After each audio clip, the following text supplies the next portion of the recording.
काही देऊ नका, फक्त प्रेम द्या, माझा नमस्कार घ्या, तुमचा नमस्कार करा, पायाही पडू नका.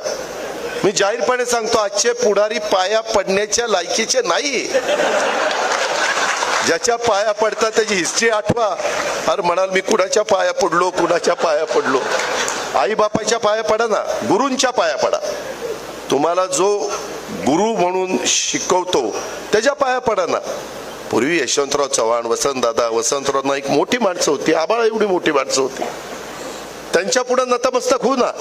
छत्रपती शिवाजी महाराज आहेत, संभाजी महाराज आहेत, राजमाता जिजाऊ आहेत, बाबासाहेब आंबेडकर आहेत, महात्मा फुले आहेत, मौलाना आझाद अण्णाभाऊ साठे आहेत. महान युगपुरुष होऊन गेले. किती महिला, किती जणांची नावं घेऊ. पण ह्याच्यामध्ये जे फार म्हणजे वाईट वाटून घेऊ नका युवकांनो. मी तुम्हाला हे तरुणांच्या करताय बरं का, तुम्ही तुमच्या हा की तुम्ही त्या संदर्भामध्ये उगीच पाया पडत, मग त्याच्यात लाचारी पत्करल्यासारखं वाटतं. का पाया पडायचं? आपण असं नमस्कार करू ना. आपण पूर्वी काय म्हणायचो, राम राम किंवा नमस्कार.